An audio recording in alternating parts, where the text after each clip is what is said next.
Welcome to Broadway Drumming 101 with my guest, Ray Marchica. Thank you very much for being a part of this. It's a pleasure. Thank you. When I got your email, I said, "What a great idea," and thank you for asking me. Well, glad you're here. I see you have gold and platinum records back there. The You must have played on plenty of them, I'm sure, in the past. No, No, actually, really. no. But I have two of them, That's and two more than a lot of people. yeah.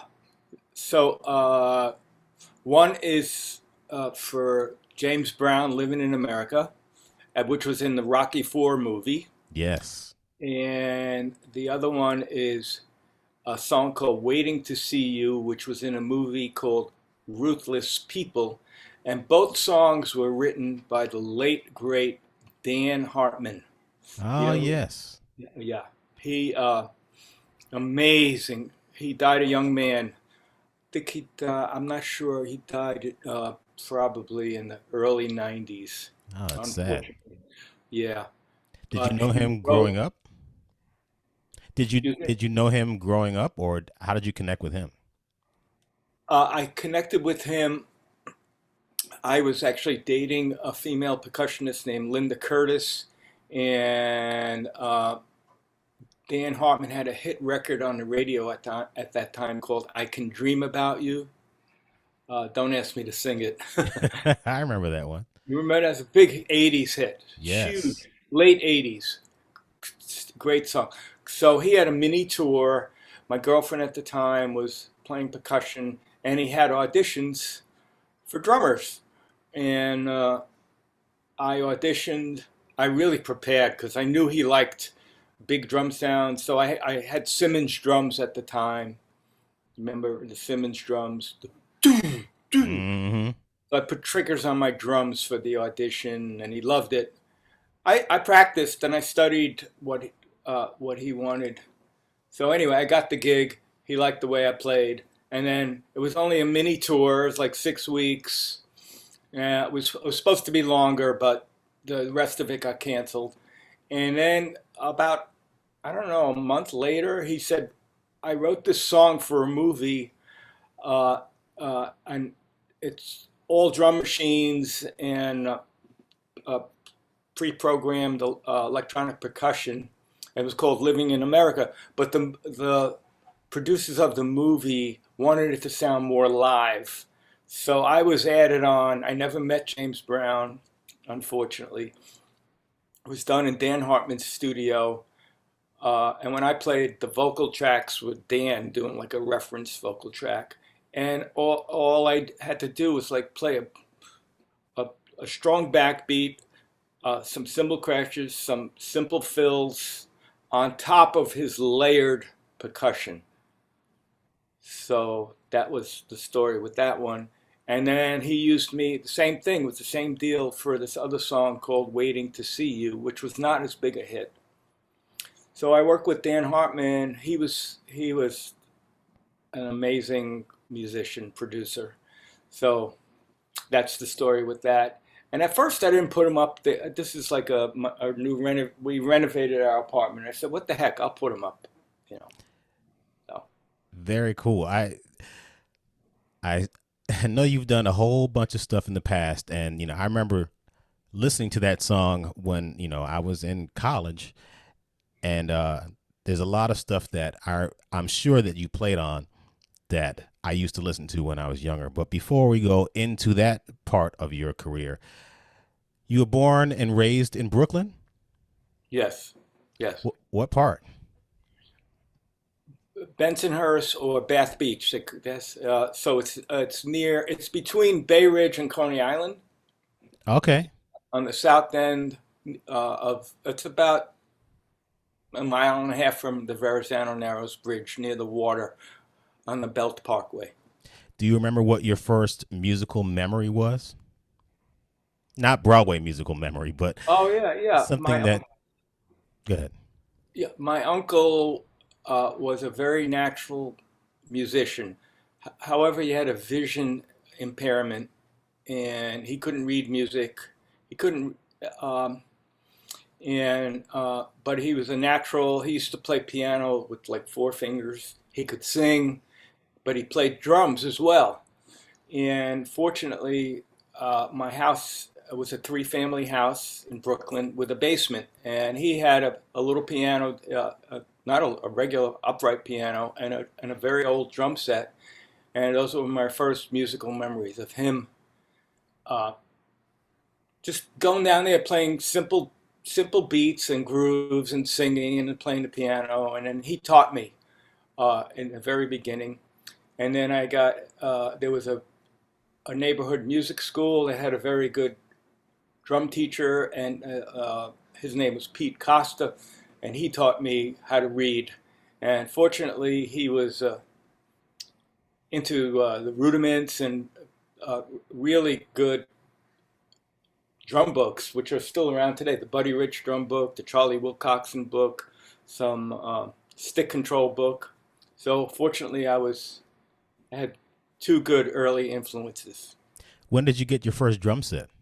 Well, it was my uncle's drum set. So I was like 10 years old, and it was an old drum set with like I think it was a Slingerland Radio King bass drum, a Ludwig snare drum, and he had like I think it was like a maybe a Kent or Stewart tom tom, which were not a well known. Anyway, it's just this three-piece kit, and I used to play on that. That was my first kit. Did you play in a lot of groups in elementary school, like ensembles, or was that Yeah, something that middle middle school? school, Sorry, middle school. yes. So yes, and I I started at about 10 years old, and then when I went to middle school, I played in the band. And my middle school teacher, Alex Hershenson, I'm still in touch with him. He he took a liking to me because I was I was studying privately, and I knew how to play the drums and read music. So he took advantage of that, and actually gave me a big solo to perform in middle school. So it was great. It was great. Sam Ulano, you remember Sam Ulano? Yes, I took a couple of lessons with him. He was amazing. Yeah, he came to our middle school. He gave a concert. Sam Ulano used to play the drums to fairy tales. Like he used to say, you could find them on YouTube. Like he tells Goldilocks and the Three Bears, and he was very theatrical. And he'd back himself up with he'd play Goldilocks, and he'd tell the story. I don't know if he, and then he invited me up on stage to be his guest artist that day. It was a very, I was fortunate to have Mr. Hershenson who got Sam Milano to come to the middle school. So my uncle Pete Coster, I had these angels around me. I guess I'm sure you did too. Uh, kind of. I had a lot of friends and a lot of people that I grew up around. They were just really into music, and I just used to always look up to them, and they were my heroes. But I didn't have any kind of music teachers that were really supportive. There were one or two in the high school, and it's interesting. I'm still friends with them, or at least on Facebook with Sure. them. But speaking of going to high school, did you see yourself wanting to become a professional musician Yep. Yeah. from the I. beginning? You were like, "That's what I want to do." Yep. Yeah. I Was did. there was there any specific person that you looked up to and said, "That's what I want to do"? Did you have any drumming influences back then, or was it more of your teachers that were like, supportive and say, you can do this too? So my uncle had a great time playing music, and he played in wedding band, and I used to watch him. I went to a couple of his gigs, and I actually sat in with them, and it was thrilling for me as a 12-year-old to, put on a suit and actually play and people dance. Uh, so my uncle was the first influence, and then uh, Buddy Rich was the guy. Buddy Rich. When I saw him on the Tonight Show with Johnny Carson, and then I would also see Ed Shaughnessy on the Tonight Show. You know, those guys, I looked up to them. And I was gravitated to the uh, band like Blood, Sweat and Tears. I really liked Chicago, Blood, Sweat and Tears. The bands that had horns in them. Something about the horns and the big band sound really attracted me more so than what was going on in pop music. Although I did like, I liked Ginger Baker and Cream and Jimi Hendrix, and I liked the rock drummers back then who had a jazz influence. You know, It's one thing that was prevalent back then, like you said, Ginger Baker, John Bonham. You know, those guys idolized people like Elvin right? Jones, Exactly, and exactly. just that. I didn't really grasp that until later in my career when I knew how to look back at people's influences and how that impacted their current playing. But you were more into the big band thing. That's interesting. Were you in big bands in high school? Were there any kind of ensembles like that? Yeah, we had a stage band in high school, uh, besides the concert band where you played snare drum and bass drum and timpani, uh, there was something called a stage band. Yeah, and I was in the stage band. Yeah, That's what they called it when I was yeah, the a stage youth band. also. Yes. Yeah, yeah, yeah.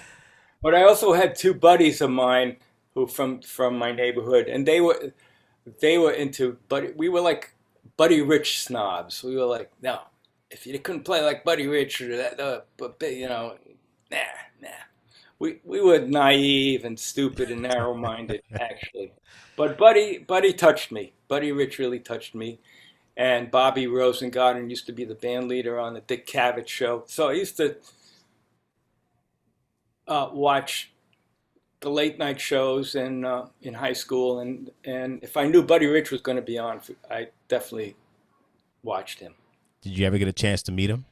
I did. Yeah, yeah, Really? yeah. My dad uh, took me to see him. He used to play in Central Park at the Woolman skating rink. You know the skating rink. They used to Hmm. have concerts there every summer. And Buddy Rich, I saw him play there maybe 3 or 4 times. I saw him play at the Blue Note. I saw him play at the Bottom Line. Yeah. So when you met him, was it did you have a long conversation or was it just really brief? The first time I met him, he was really nice to me. I got backstage and he gave me his autograph. I still have it. Mm. Hold on. Where is it? Hmm. I used He to gave have. me this. Oh man, that's cool. Yeah. Yeah. That's great. And I remember meeting him once when it was 1982, and I got an autograph. It was on a napkin, and I remember asking him, "Say, what kind of sticks do you use?" He said, "Oh man, just two pieces of wood, man, just two pieces of wood." oh, really? I was Yeah. like, "Okay, now let me just go get some Uh-huh. wood. Maybe I can Yeah. sound like you." But he was nice to you, right? Oh yeah, yeah. He was Yeah, cool. yeah. He was nice to me. Did you meet him as an adult before he passed away? I actually did. I mean, one time I was playing La Cage aux Folles in 19 like 83, 84, 85. It was a big hit back when that was a big hit, La Cage, when it first came. And we were playing the exit music, and it was like, I mean, the exit music. People were leaving the theater, and I'm playing like this, and I look up, and it was Buddy Rich. He looked in the pit, and he went like this to me. Oh man, that's cool. And then the next night, he was playing at the Bottom Line. That's why he was in New York, and then I met him. I went backstage, and he was nice. I said, "Buddy, I was the drummer lesson." He said, "Hey, very cool, very cool." And I think I knew some of the band members at that time. At that time, I was uh, in my 20s, and some of the sax players, I knew some of them. So yeah, I got to meet him. It was wonderful. When you finished high school, you wanted to go study music, or did you want to just go play professionally? But I wanted to study music. And what did you do? Where'd you go? I went to Brooklyn College and studied classical percussion. I was also interested in classical percussion, timpani, xylophone, everything. How to play in an orchestra. And my teacher was Morris Arnold Lang. They used to call him Arnie Lang. Do you know him? Mm-mm. Oh, you don't? So Arnie Lang unfortunately passed away this past July 5th, just like Mm. 6 weeks ago. Oh, And wow. he was 90 years old, 90 years young. He was really, uh, all of his friends and former students thought he would really live for a really long time, but unfortunately, he had a long life, but it was kind of shocking that he died on July 5th. Anyway, I studied percussion with him, and he was a wonderful teacher. Uh, he taught me he broke the mystery of like, oh my God, like did you ever play in percussion ensembles? Or Well, in high school, not yeah, well, not really a percussion ensemble, but I played in the concert band. That's yeah, the my extent of ensemble playing like that. right.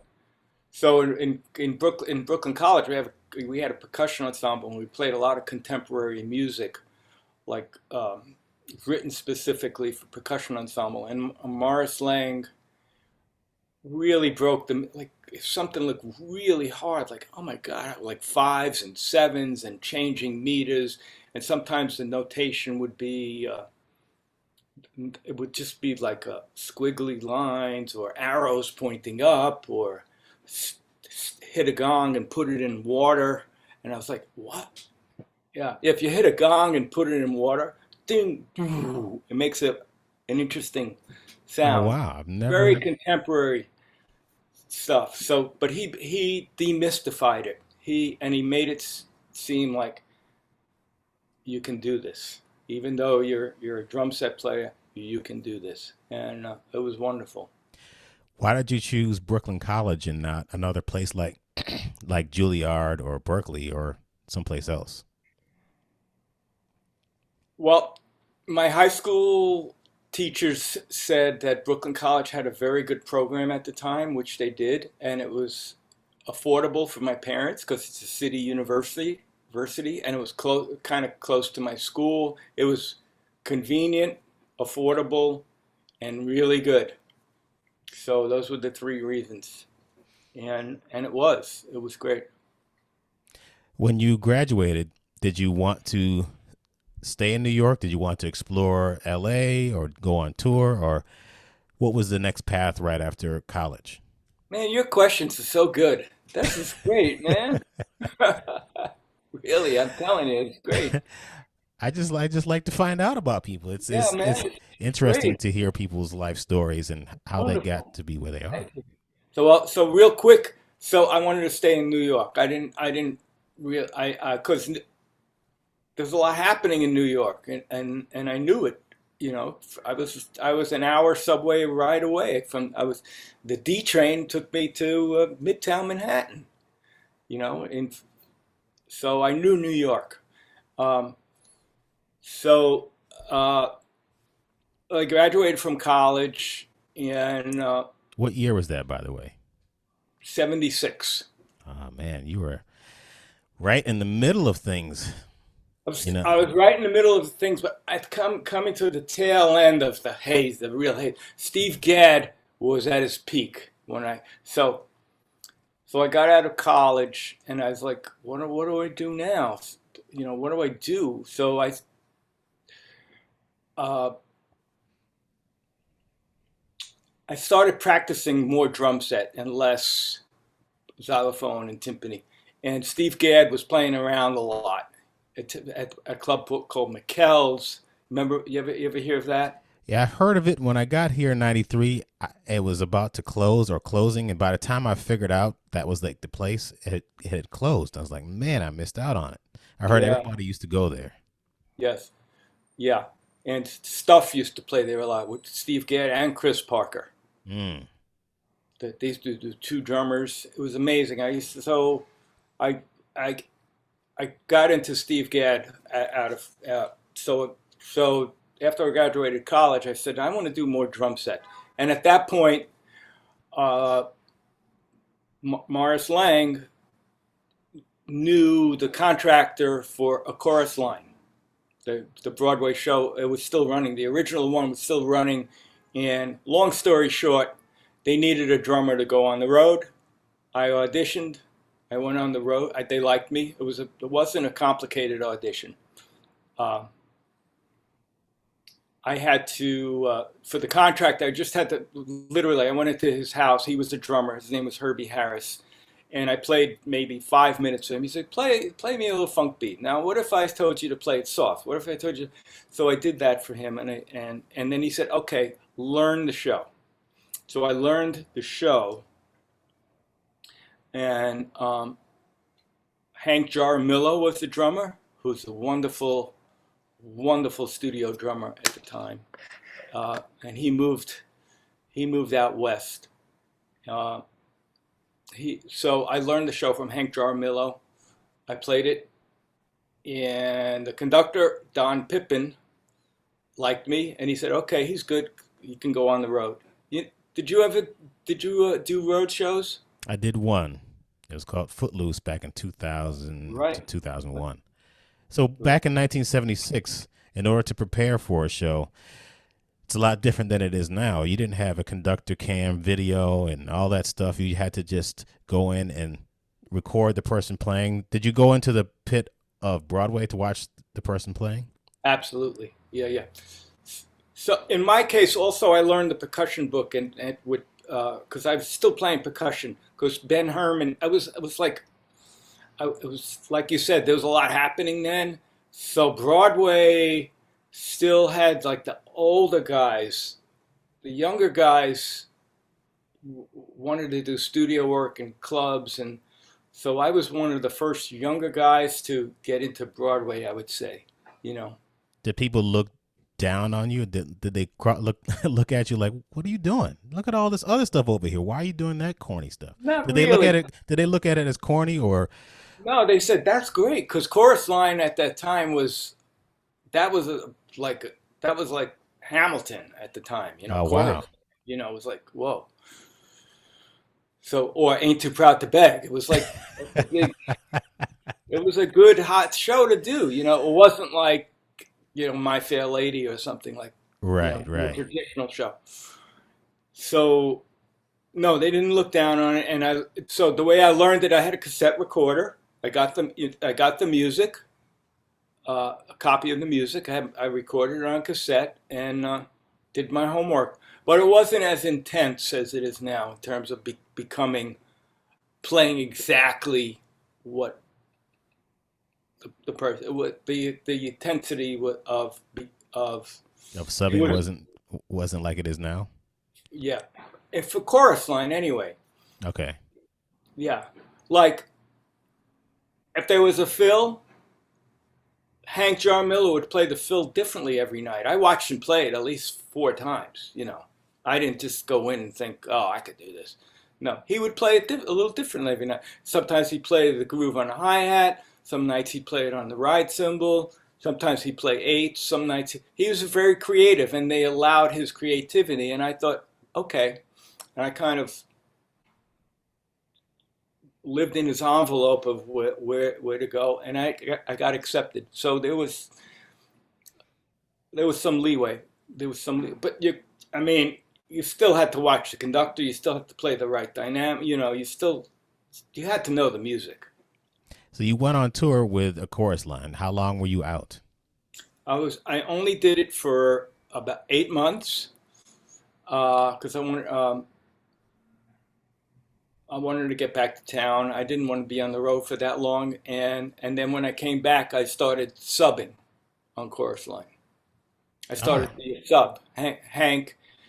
And there was another drummer who played the show too, Earl Williams, who was a really good jazz drummer. So I subbed for them. And then Don Pippin, the conductor, got the gig at Radio City, and they wanted younger guys in the orchestra. So now it's 1979, and he asked if I wanted to be his drummer at Radio City, and I was like, whoa, you know, 25 years old, and I got that gig. I didn't even have to audition for it. He just gave me the gig. So the excuse me, I the know. the Radio City Christmas Spectacular. That was, yeah. They also had a summer show at that time. They had a summer show. Um, they had a fall show, like a little show. They did Snow White and the Seven Dwarfs. Then they had the Christmas Spectacular. They had a spring show. Then they had another. So they had seasonal shows: summer, fall, winter, and spring. I Wow. did that for 2 years, and then Don Pippin. I did it for 2 years, and then Don Pippin got another Broadway show with Lauren Bacall. It was called Woman of the Year, and he asked me to be the drummer on it. And I was very reluctant to leave the chair at Radio City to do a Broadway show, but I went anyway. And he said, "I'm going to take you my next show and my next show," and he did. I was his drummer Why were you reluctant to leave Radio City?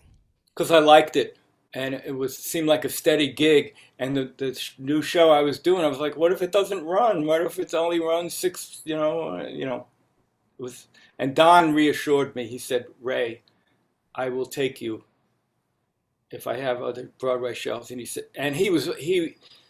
Did you ever hear of Don Pippin? He's in his 90s now. Fantastic. You could look him up. Pippin, Don Pippin. And he and I had a really good relationship. Really, he trusted me. He liked where I put the beat, and I could read what he wanted. Um, were you doing the session work, jingles, TV shows, playing with big artists back then, in addition to the Radio City thing, and eventually doing the Broadway show? Were you doing all that stuff at the same time, or was it more focused on Radio City and then your Broadway show? I started to do a little of the jingle thing um, as a substitute. So the jingle scene back then was thriving. That was before computers and before guys can do everything. One guy can write a jingle and obviously on his laptop now. But back then you needed musicians. So a lot of times the older guys, I was in my 20s back then, the guys in their 30s and 40s needed emergency lessons. Hey, I got this gig I was on, it's going overtime, and now I'm going to be late for my other one. Can you be available for my other one? So I was a sub. I was like the young guy who would run in and sub for them. And then every once in a while I get my own jingle also. So tell me about this whole radio registry thing. I remember hearing about it, but I never. I got here in 1993, and I heard stories about it. So radio registry was a service that connected musicians to recording studios, correct? Correct. So again, I'm coming in at the tail. So the peak maybe was the early 70s, and now it's the late 70s, and it's starting to slow down a little because MIDI drum machines. So radio registry, the number was 212-582-8800. 212-JU2-8800. Everybody knew that number. So you call because okay, tell me how it worked. So you remember the number? That's crazy. Yeah, that's good. Yeah, 58 JU2-8800. So guys would tell me, he said, "Ray, you got to join registry." So basically, there were no cell phones or beepers, pagers back then. So I'm trying to think how it really worked. So you always have to check your home phone machine. So let's say I don't know, walking my dog or something, or out just shopping or something. And then I got home, it'd be, "Ray," on my phone machine, "Ray, call registry. We have something for you for tomorrow." So someone told either an orchestrator, another drummer, a composer would call registry, and they'd be like an answering service for you, rather than the. Do you remember a drummer named Jimmy Young? I've heard the name, but I Yeah, very good. He was in the heyday. Jimmy Young. He was one of the guys I subbed for. He's still around doing it. Anyway, he he would call registry and he'd say, I'm going to have a conflict tomorrow. Can you call Ray, see if he's available?" So Jimmy wouldn't call me, but he would tell registry to call me. So registry was like like your own personal secretary kind of thing. But you had to call, check in, because there was no cell phone, so you always had to call your own phone machine with, with quarter. You had to put quarters in. so they would radio registry would leave a message saying, "Ray, can you do a recording session between 10 a.m. and 2 p.m. Tomorrow?" But you'd have to call and get that from your answer machine, and then you'd call radio registry and say, "Yes, I can do it." Then they'd book Yes, yes, it.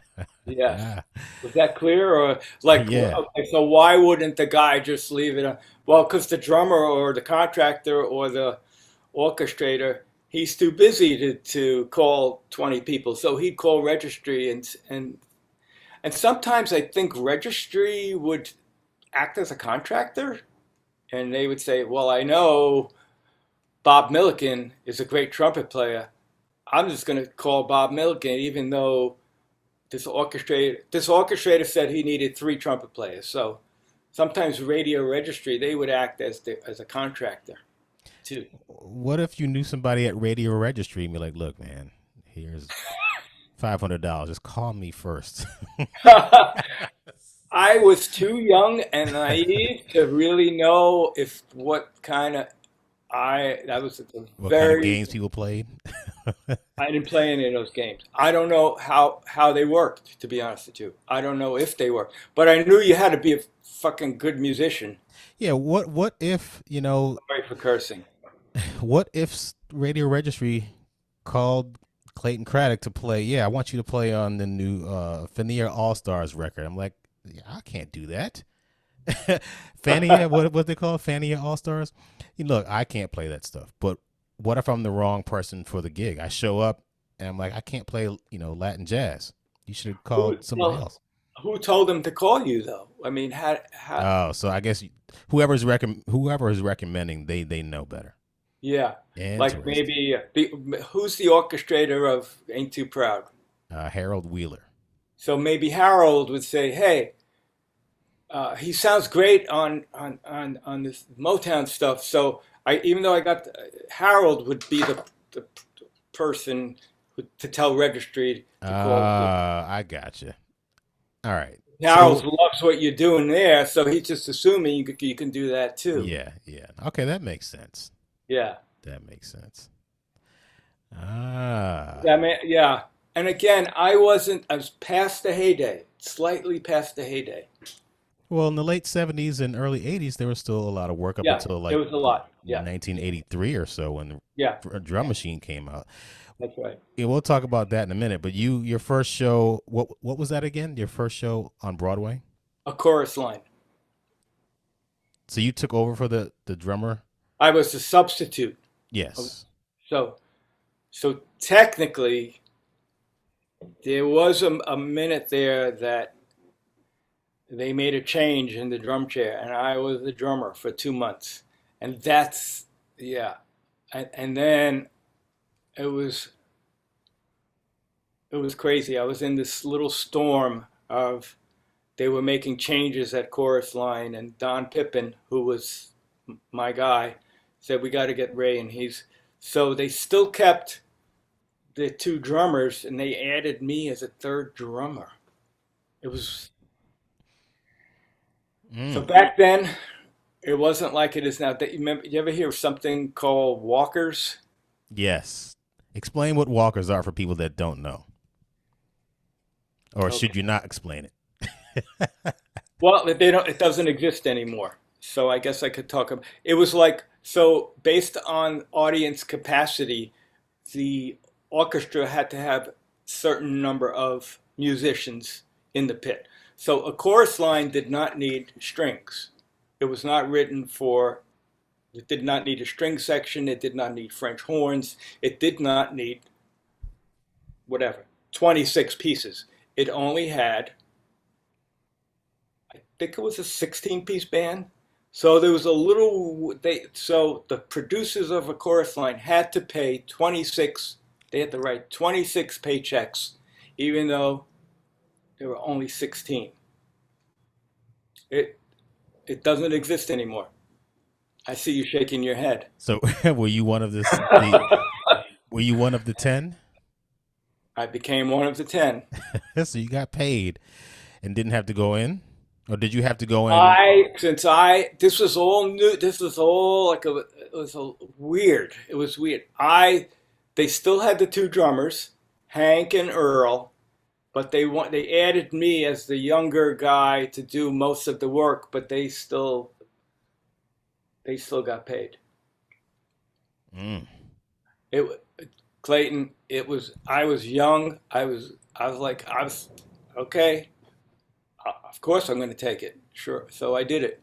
But the ironic thing is it only lasted 3 months for me because then Don Pippin got Radio City. Oh, I got He you. took me to Radio City. Ah.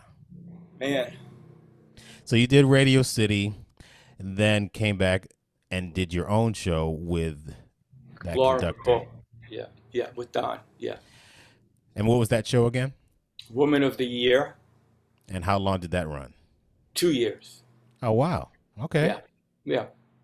And then Don got another, the Cage Aux Folles, which ran about 4 years.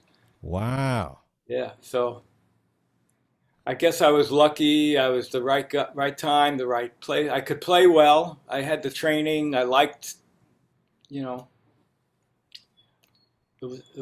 all worked out for me.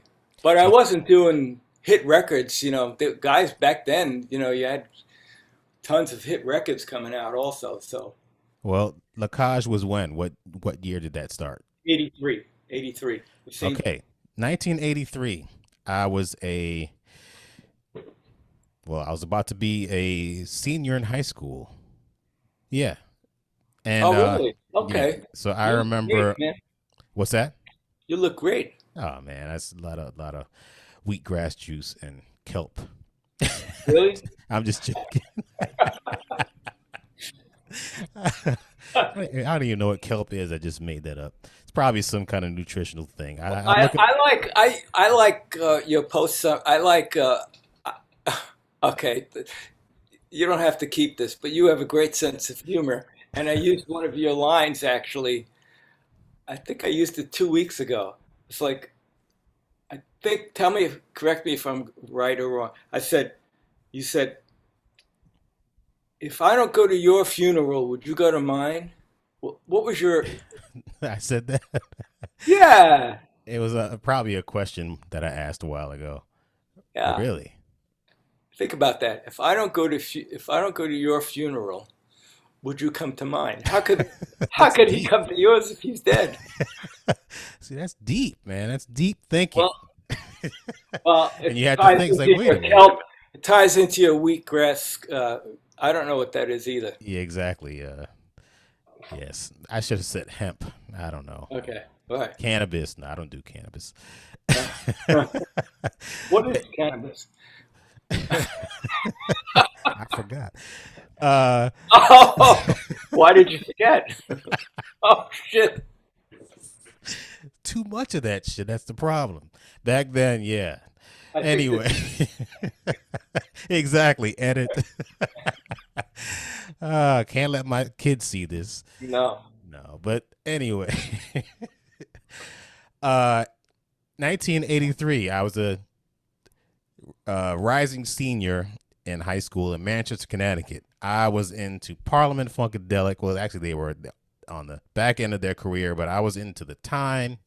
I was into, Cameo and Slave, and also was into Rush because of Moving Pictures and The Police. But I was also into this thing called rap music. It was, some people called it hip hop. I was in Connecticut, and I would listen to WBLS and 98.7. I remember back then I used to have, like on Friday and Saturday nights when it was clear, I was able to listen to WBLS and Kiss FM by holding up an antenna like this. I hold it up. I'd stand there like a like a god, because if I stood in this place, I'd get reception of Mr. Magic's Rap Attack, and I'd hear all this stuff. I'm like, man, New York City is cool, man. I can't wait to live there, until I actually lived here, and I'm like, my God, it's so goddamn stressful. But I idolized and revered rap music, which I still do. And from like 1979 until I feel like the early 90s, rap music was just so creative. But rap music started out with bands, then they went to drum machines. Now, drum machines were prevalent in the early 80s too. And I always ask people that went through this transition, how did you deal with the advent of drum machines, and how did that affect your career? So, like I said, I was doing a lot of Broadway and shows to make a living. I wasn't a top call studio musician to make a living. That wasn't so. It didn't affect Broadway. It didn't affect my livelihood that much in terms of paycheck and gigs, because I would go to my shows every night. But I think it affected me and everyone because there became less and less work. So that's when I said I came in on the tail, like 70, like 80. It's kind of the tail end. It's starting to come down a little. But I was fortunate to play on those two, even though both those records had drum machines on them. And so, did I answer your question? I guess. Hey, if they were on computers or digital ways to create grooves and drum, we'd be in the studio right now, wouldn't we? Somehow. Did you wind up learning how to program a Lindrum or do any of that stuff? Was that necessary for you? I mean, I know you were doing shows at the time, but did you find yourself wanting to learn any of that stuff? I found myself wanting to learn, and I got the Simmons drum set. I didn't get a Lin. I got the Korg. Korg came out with a drum machine that was kind of Lin light. It was like everybody started to, wow, this Korg machine is great because it had dynamics and you could MIDI it to other sounds. So I got the Korg machine, I got the Simmons, but you know what was happening? Every year there'd be something new coming out, and you'd have to spend literally thousands of dollars every year. Oh, the Simmons are no good. Now you got to get the Simmons. No, Simmons five. No one wants the five anymore. You got to do the sevens. So now you got to spend another $3,000, and they were expensive back then. So it kind of turned me off a little. And I'll tell you who was very prevalent back then. Sammy Merendino. Yes, I'm going to be talking to him soon. He I got to would tell you, I got to tell you a quick story. Sammy and Jimmy Braylauer, those two guys. I remember seeing Jimmy's name on backs of records. I didn't know him. Is he still around? Who's that? Sorry, Is Jimmy still around? Jimmy Braylauer. Yes. I don't hear his name. I don't know where he is. Sammy would know. Yeah, I'm going to be talking to Sammy, but I remember going to see Kinky Boots. I watched Sammy play because I just wanted to see what he did. And we just started talking about his life and his career. And then I remember him telling me, again, I was into Cameo and Slave. I He remember played on it. he programmed so many of those early Cameo hit records. I was like, come here, man. I just gave him a hug. I was like, Yeah, dude, you're like the soundtrack of my youth. that's pretty amazing, right? Yeah, man. He's a great drummer. I Yeah, mean, yeah. And I know he has a nice recording setup in his house. He lives about 2 miles up. I'm on 108. He's on 147.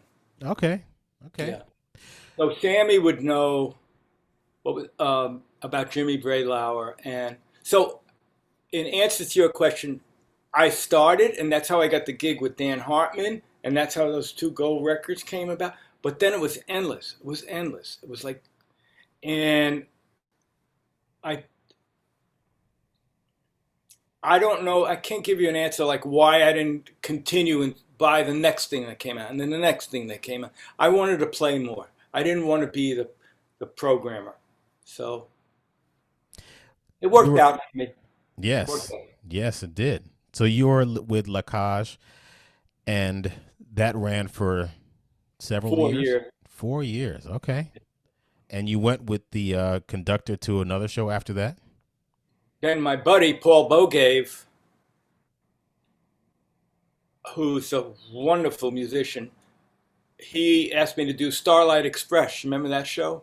Mm-hmm. And I had a knowledge of electronic drums at that time, and that show needed electronic drum. They wanted electronic drums, but they didn't want Simmons. They wanted something more, a little more advanced. And I used a Dynacord. There was a company called Dynacord, Dynacord. They had this. It had the capability of the hi hat to go. So that's why they didn't want Simmons, and it also had digital samples of acoustic drums, whereas the Simmons only went do do, you know. Mm-hmm. So I embraced technology, but not to the extent of like wanting to be the next Jimmy Brielle or Sammy Merendino. I was more of a player, and I was doing Broadway at the time, so I was 50-50. I Mm. have a lot of stuff here. Oh wow. Yeah, The Roland. I got a V drums. Yeah, Okay. yeah, and Nice. mallet cat. All Oh that wow. stuff. Oh Yeah, yeah, I remember that. yeah, Yes. yeah. And I have the Roland SPBS. I have that one also. Which So prior to the 50% rule, where Broadway musicians could take off 50% of their shows, um, you had to be there most of the time. yeah, Was there any kind of special arrangements that you could make with conductors back then where you could take off more often? Or they always expecting you to be there? I think the 50% rule or things started to change around 1980 when I got my when after I left Radio City. I had to do all the basically. I didn't take off Radio City. So you never have a sub? Uh, Jim Saporito was the percussionist. You know Jim, I great don't think so. Or great maybe I drummer do. percussionist. He used to come over and play drums. He's a good buddy of mine. He's a guy you should interview. Boy, oh boy, he's a drummer percussionist at the City Ballet. Oh, okay. Yeah. So he used to, yeah, everyone, but I didn't take off much. So in about 1980, the rules started to change. I, I don't know if it was 50%, but you were allowed, there was some more freedom back in 1980 you didn't have to do 8 shows. You definitely didn't have to. I took off, but I don't know if it was technically 50%. Yeah, maybe I took off 20%, you know. So what if you were sick one day or just Oh, I had subs. I had subs. okay, okay. Yeah. I mean, you had to have subs, but you couldn't. I don't. Most guys didn't take off 50% of the time, Right. but you had to have subs. Yeah, You I had to. know. Yeah. I never took off 50% of the time because I loved every show that I did, number one, and I was just so happy to have a Broadway show. It's like I still am. Yeah. It's a wonderful gig to have, It's but wonderful. some people do take off a lot more, especially if they're doing a bunch of different things, and it allows the Right. freedom to play other types of music. But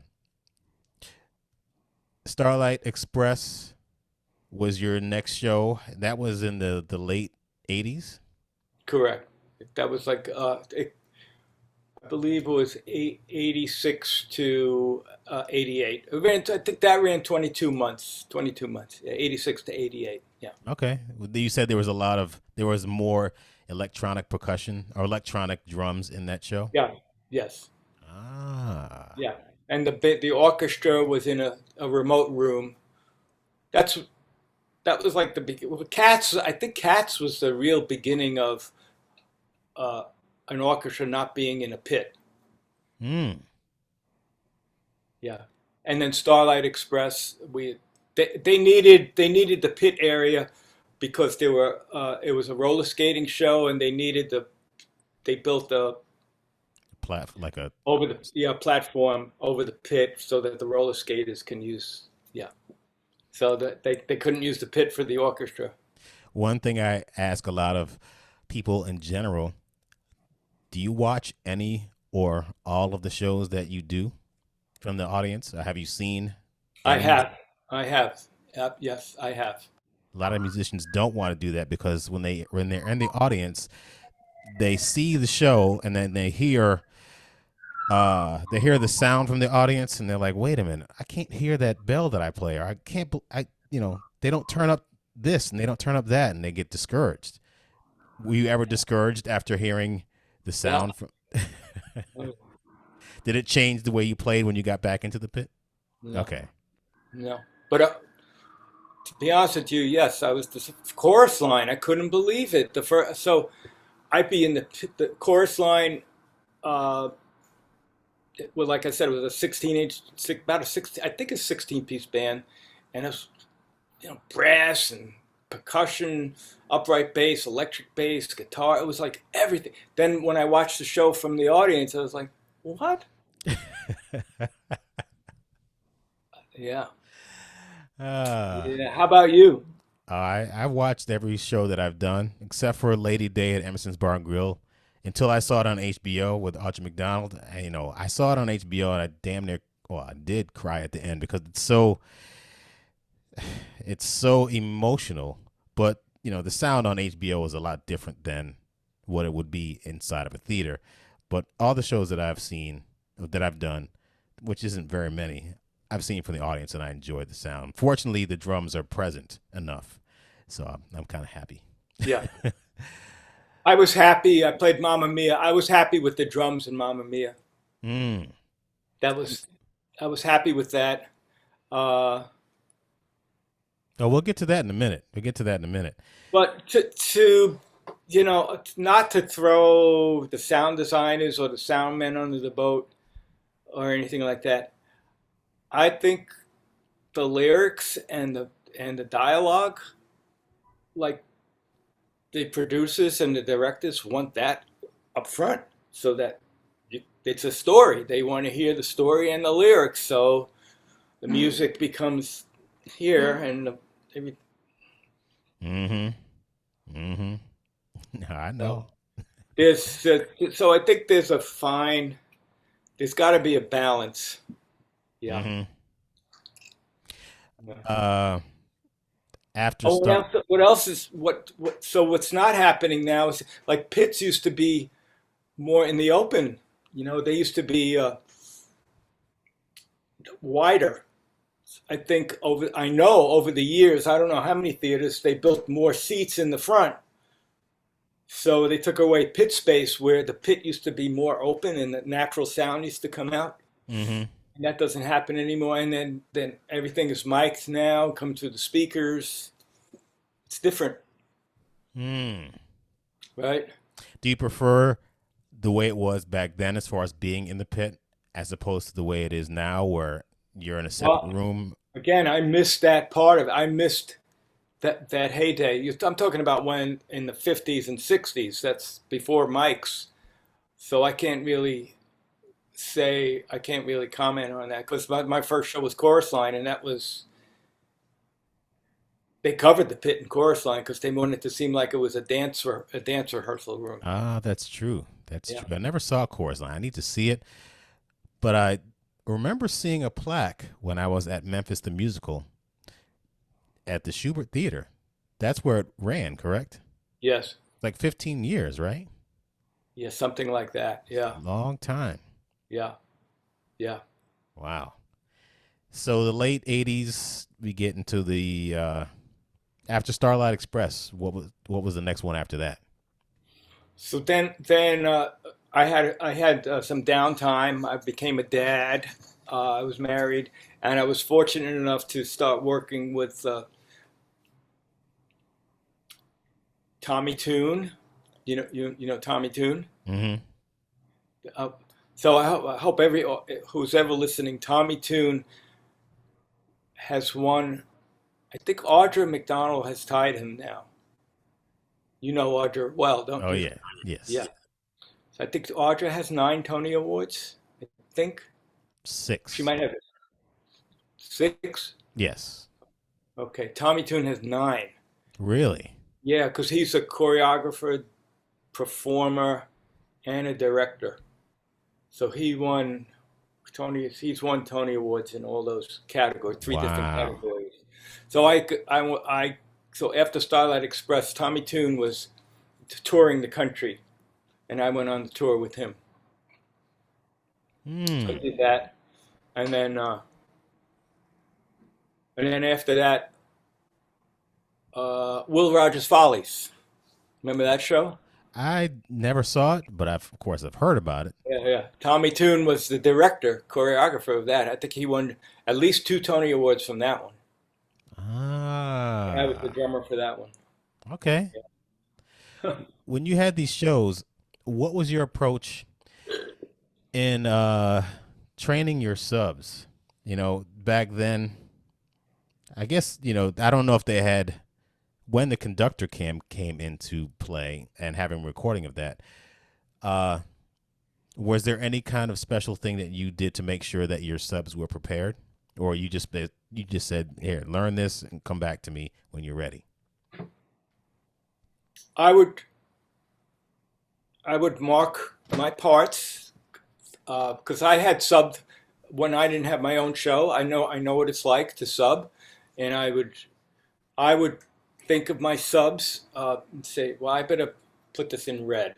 That symbol crash is important, or uh, yellow highlighter. Watch the conductor here. So I would just mark the music as best as I can. Usually, not too elaborate. I didn't use, some people use uh, little yellow stickers or red colored stickers. No, I would use a highlighter or a red pencil, and I would tell the guys, watch out here.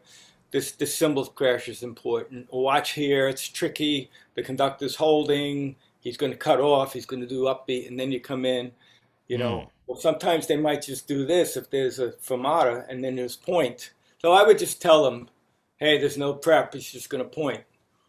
Stuff like that. No, I'd be conscious to I wouldn't let the guys just go, it's easy. Just no, I wasn't one. No. What do you think is the most important thing that a sub should know when they want to sub for someone like yourself, or just sub in general? What do you think is the most important thing that someone should know? Okay, so first of all, you got to know if you're in over your head. Like, okay, is so you watch the show. So let's say I wanted to sub for you, right? I would watch you. I would look. Um, I'd watch you play. I'd watch the conduct. First time, I would just get a general overview. Then I'd ask you for a copy of the music, right? You'd probably give me a copy of the music, or it'd be on Dropbox or something, right? Uh, so it's kind of a complicated question. So what is the most important? So first thing is, I would say, well, okay, I could play this style, or no, I can't play this style, not for me. So I would say, okay, I could play this style. I think it's in my wheelhouse, and I'm willing to put in the work. It's it's a lot, as you know, it's a lot of work. It's not just like you're playing for a singer one night and it's cool to just play a rock beat or a funk groove, and it's got to be very specific. So you have to know. if you have the time and the technique and the knowledge to play that particular show. And once you establish that you can do that, then you put the time in. You got to go watch it minimum 4 times, right? What I would say minimum. And then now you have the conductor cam, which really helps. I think that every show has that now, right? Mm-hmm. Every show. And that's a huge help. So now you have the music, you can conduct the cam, and you just start and stop. Wait a second. Wait, what did she or he do? What, stop. And you have to have the knowledge to know this could be a problem. This could be a problem. And shows are full of them. Every show has an issue. Every show, man. You can't, only in an emergency like a snowstorm or something can you go in and play a show. That's happened to people where maybe the guy's not quite ready, but he lives in town, and let's say you live in Connecticut. No, I live in the Bronx. Oh, I'm sorry, but you used to live in Connecticut. Mm-hmm. That's where I grew up. Yes. Right. So I'm going off a little on the question you asked. No, you're saying the things that I think people need to hear, as far as knowing what is in your wheelhouse, knowing how to follow the conductor, knowing how to take those notes, and knowing that certain things are going to be, that might change. Like I was explaining to someone about my show, how there's a lot of vamps, and sometimes you have to come in at a certain time depending on what the singer or the person that's saying a line says, and it may not come in at the same time every single show. So you gotta, if it's a 1-bar vamp and then he goes like that, you gotta be ready for that downbeat to come in. Beautiful. Exactly. Right. And if you don't pay and attention, it's do it just like you did it. You did it with your left hand. So you got to know, okay, that cue's he's not gonna do it with his right hand. He's gonna do his left hand. So that's true. Those little details matter. Little. I think it's a lot like sports now, like football players and basketball. Man, they have to know so much. Mm-hmm. It's not just going and catching the ball. So yeah. I think for me, it's harder to be a sub than have your own show. What do you think? Yes, absolutely. Man, I forgot who said it. I think it was one of my friends said, subbing on a show is like a 2.5 hour heart attack, especially on drums, because it's like, the pressure is so high. And if you make a mistake with a fill going in, it could not trigger the lights, somebody coming in, something going up the middle of the stage, and man, so much can go wrong. That's so right. The pressure is on. Yeah. And you have to be willing to take on that responsibility. And I remember my first time subbing was at Rent. And I just remember, there's a beginning part to that show where it's just guitar and singing and some talking, I think. And then the musical director says, 2, 3, plap. And if I was just saying, if I could just, it's not 2, 3, plap, it's 2, 3, 2, plap. And I just remember, if I could just get that, then everything else would be fine. But it's just like everything's dark. The lights go out. He's like, 2, 3. And you just got to be on it. But every time I'd play that show, as long as I got that done, everything else kind of fell into place. But it's like so much pressure is on you for that, just to get the show started. It's on the drummer. So, man, it's intense. Yeah. When I subbed, the last couple of shows I subbed, I tried, and it succeeded in getting the conductor to work with me like an hour before, or like they have, like at 7, if the show starts at 8 o'clock, there's only a small window where you can actually work with the conductor, and I think that's important to try to get that in the actual drum set, and the conductor, and to actually, hey, can you try? Okay, in big number 2, what do you do in letter C? Could you just show me how you do that? and then you actually do it. So you have to know as the drummer, where are the potential problems? Where is it? Yeah, you know, it's Speaking, not easy. yes, it's I, not easy. Speaking of subbing, after you sub, I was talking to Shannon Ford about this. Taking the notes that a conductor gives to you, how do you approach uh, taking that criticism? Do you let me just ask you that question. When you sub a show for the first time, somebody says, Ray, on bar number 2 of song number 7, on the second half, your crescendo should have been a little bit bigger there, but don't do it on, the second half of that crescendo. Make sure that the bell of the cymbal, it's like, first of all, Click. how do Oh you my remember God, I how do know. you remember all that stuff? But how do you take it after you get the notes? Well, that's part of the thing. If you when you watch the show, like if I watch you play "Ain't Too Proud," I have to say, okay, do I want do I want to take this on? Do I? You don't have to say yes. There were shows I watched. Uh, I remember the great Dave Radicek. You remember Dave? Mm-hmm. He played Titanic, and I was kind of busy at the time doing. I was subbing, and I watched him play Titanic, and it was very. There was a lot of intricacies, and I said, Dave, I don't have the time to do this now. I just. So I said no. So if you do say yes, you got to take that criticism and no. Okay, you're going to get that email. Big number 2, bar 37. You didn't hit the bell on at the end of the crescendo. Okay, you can either say, "Oh, who cares? Who's going to hear it anyway?" And if you got that attitude, you're out. You're out. You're out. It's not for you. Not for you.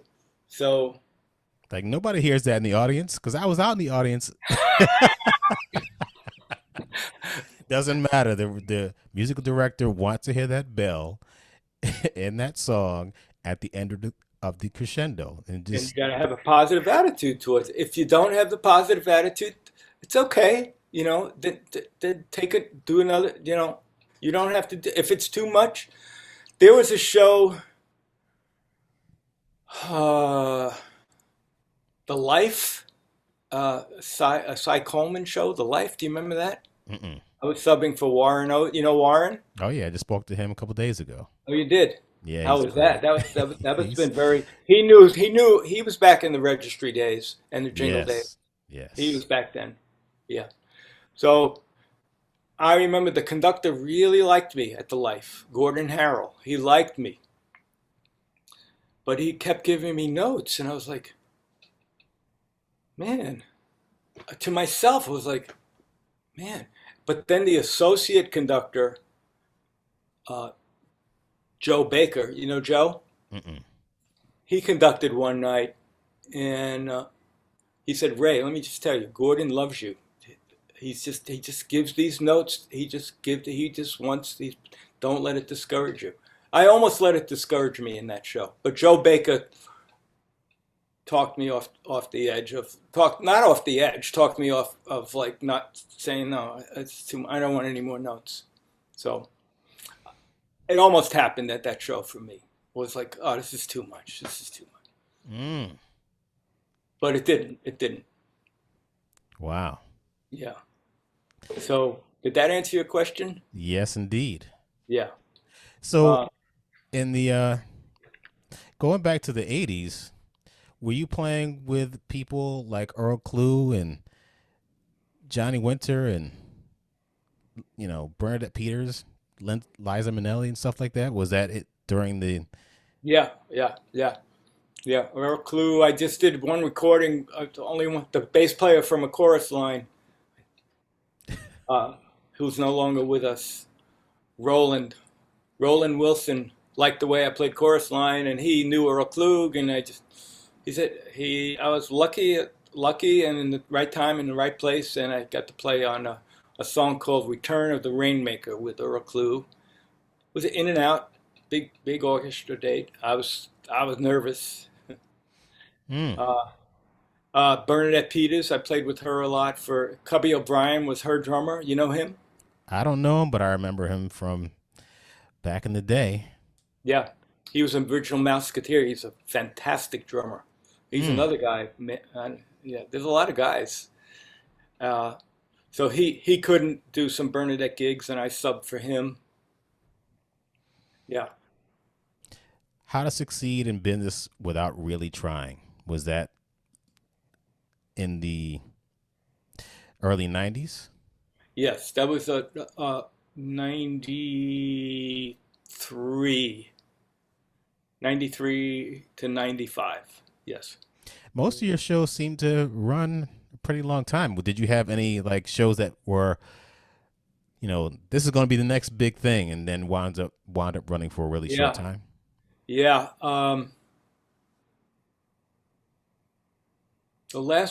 I did two of them, but you kind of know, like, okay, there was a show called The Red Shoes back in 91 that people were talking about. It was a famous movie, a big show about a ballet dancer and her red shoes and a love story and this big, really and Julie Stein wrote the music, who wrote Gypsy, Mm. you know, but Julie Stein was, so it was like, wow, Julie Stein wrote the music. It's this great. But once it got into previews and the word was like, it's not going to make it. It's not going to make it. Not Mm. going to make it. So How long of a run did it have? maybe 2 weeks only. Oh Yeah. my God, really? Yeah. Do you remember Dance of the Vampires? I've heard the name, but you That was did that as another well. one. That was another one. And that was 2003. That was a big hit in Germany. It was like a big gothic, dark musical with Jim Steinman wrote the music. Uh, but then when they came here, when they brought it to the United States, for some reason, they wanted to make it satirical and more like a comedy. And it was like, what? And so people didn't know if that would, well, it might make it, but early on, that ran like a month. Oh man, Yeah. did you get discouraged by these flops? You're like, oh my God, this is I'm not going to have a Yeah. long running show again. Yeah, I got discouraged. Yeah, and I had a son. My son is now in his 30s, but he was about to go to college, and my stepdaughter was about to go to college, and my wife, Nina Hennessy, who's a great singer and performer, singer, dancer, actress. She wasn't working as steady at the time, and I was like, oh man, yeah, it's discouraging. Yeah. So what kept you going? What was the thing that said, I got to stick with this? Did you ever think, man, it's time to get a quote unquote real job, as they say? My father used to say stuff like that. You need a backup plan, or you need a real job, even Yeah. though what we do is a real job. Did you ever think, I need to do something else? I couldn't at that point in 2003. I was how old was I? I don't even know. I didn't know how to do anything. Maybe teach. I could get some private students, but my wife did. My wife Nina, who's fantastic. She's still a wonderful singer, actress, dancer. She got a second career as a licensed real estate broker. So she does both. She has the brain power and the patience to do both. So right about that time, 2003, when Dance of the Vampires flopped, she was getting her real estate. So we made it. We made it work, even though it was. We had a couple of years where our credit card debt became pretty high. Yeah, it's not easy. No, trust me. I understand. Yeah, After Dance of the Vampires and that kind of fell apart, what happened after that? I started to sub. So I started to sub. I subbed at 42nd Street. I don't know what show, other shows. Maybe Rocky Horror Show, Mm. Lion King. I used to sub at Lion King. I don't know if I went back to. I started to sub, and my wife had a real estate license, so she was making some money. And then out of the blue, tragically, they made a. They had to. The drummer from Mamma Mia. Uh, he it wasn't working out anymore for him. Mm. Ah. So So you took uh, over. I I was yeah, I was one of the drummers who got asked if it was like to sub. So I had to learn the show. I wasn't on the sub list, but the guys in the band said, "Hey, why don't we get Ray in? He doesn't have a show. Why doesn't Ray learn the show? And why can't he be in the pool?" They listened. There were like three or four guys who they wanted to possible replacements, and my kids were both ready to go to college. I didn't have a gig. My wife is in the. I was in that's where you were talking about. Hey, college, no gig, no steady. So I practiced, and I got the gig. It doesn't always happen, man. And I was so guilty about it. But and I actually said to the conductor, I'm not going to mention names. And I said to the conductor, I said, if I don't accept this job, will it go back to the drummer who who who needs to be replaced? He said, no. We're gonna if you don't accept it, we're gonna give it to another. So if he Man. would have said, yeah, yes, if you don't accept it, we'll consider. I Hmm. probably wouldn't have accepted the job because it was terrible. It was not a good. It was Yeah, I terrible. hear you. I hear you. Well, you wound up doing that show from what year? 2006? 2004 to 2004 until what year? What year did it close? Like 12 years later, right? 2015. My God. Yeah, yeah. That's amazing. And it That's became, listen, I accepted. Hey, did I do anything wrong to get this gig? I No, I just got the call out of the blue to Radio Registry called you. 582 8800. I'm going to call that number right now. Hold on. Hold on. I'd be like, hello? Hello? Oh, man. This should be like a radio registry for Broadway drum subs. I don't know. Yeah. So then, yeah, Mamma Mia was basically a gift. It was a gift, man. A gift to me. And the other drummer, uh, I think he moved back to his hometown, and I think he's doing okay. Uh, um, I'm not in touch with him, but So every once in a while I would see him I did see him on Facebook. are you like the Ringo Starr to the Pete Best of you got replaced and the show went up to here and I don't know. Uh, I know things happen on shows hey, and yeah, they happen in all kind of businesses where still happens to me, man. I used to play with singer X, right? And then mhm. I couldn't do that gig, and I sent in drummer B to sub for me. Guess what? Singer X now is using drummer B, and I see drummer B saying, "I'm proud to be playing with singer X," and that happens, Oh man. no, man. It happens. Do you ever feel like, man, drummer B, man, if I ever see him on the street or see her on the street,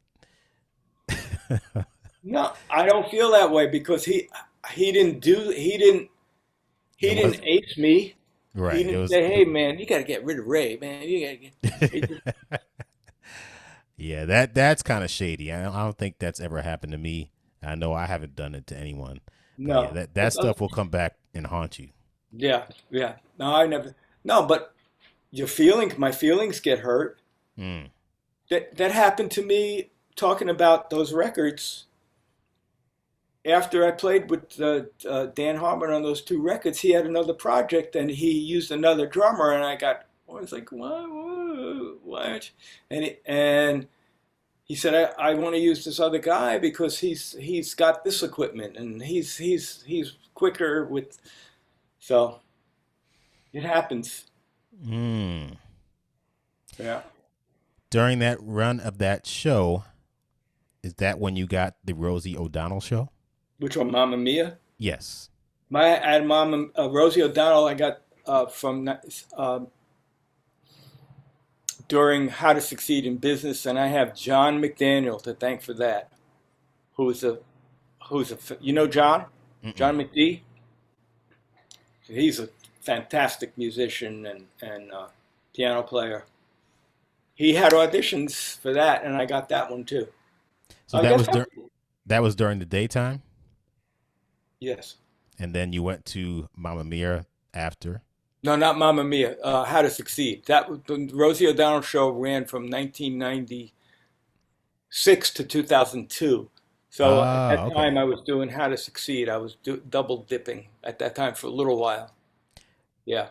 Did you wind up getting burned out from all of that work? No, because How to Succeed closed short. I think maybe there was 4 months where they both it was both together. Okay. Not much. Yeah. No. Yeah. But I still subbed on Broadway a little. Okay. Because the Rosie O'Donnell show was live, and I'd be home in my house back at noon, so I had the rest of the day free. What time did you have to get to the show in order to? About 7 in the morning. Wow. Yeah, Yikes. so that was so 7 in the morning. We'd have like usually maybe 20 minutes of run. It, so the Rosie O'Donnell show, sometimes it was they'd have acts that we have to play for, and sometimes they'd have self-contained acts. Like if James Taylor came on, we didn't play with James Taylor; he had his own band. But sometimes if You did stuff with Phil Collins and Tony Bennett, Bette Midler, yeah, Cher. ah ah, I I did. think I know you. Yeah. So what was it like working with those people? I mean, did you get a chance to interact with them, or was it more like, all right, we're gonna do? No, John McD was he was the guy. The piano, John McD would say, okay, on Thursday we're going to be doing this number with Cher, let's say, and he'd give us a recording to listen to. Usually, I don't think that was prior to really. So we'd have to listen to. He'd give us a DVD or CD of the recording, and no, I didn't. I didn't go up to Cher and say, "Hey, no, no." I was the drummer, and McD was the musical director, so it all got through McD. Hmm. Yeah, yeah. That was a fun, challenging. Sometimes a lot of Broadway shows. Were you? When did you do Memphis? 2009 to Oh, 2012. okay, yeah. So yeah. A lot of times the Rosie O'Donnell band would have to play a number from a Broadway show. Uh, a lot of times because Rosie loved Broadway. Mm-hmm. But if we had to play something from a Broadway show, it was like a version of the show. It didn't have to be precise. Like if it was a two beat, I didn't have to study what there was leeway. It was leeway. Hmm. Did you have subs at that show as well? Like people that if you couldn't make it, or were you always there? I only took off like 3 times in 6 years. Mm. Terry Silverlight was my, Terry? Great Again, drummer. another name that I remember reading the back of records back in the day. It's like, man, this guy is everywhere. Yeah, yeah. So, Mm. yeah.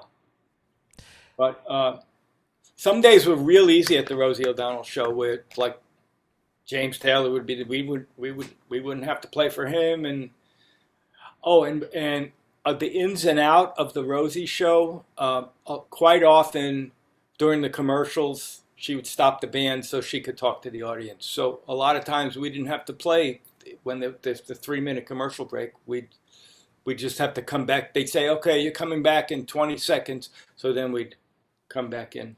So sometimes it was easy, sometimes it was not. Mm. That's cool. Yeah. So many years at Mamma Mia. That closed. Now you have a bunch of money in your pension, I'm sure, from that show and other shows and other things that you've done.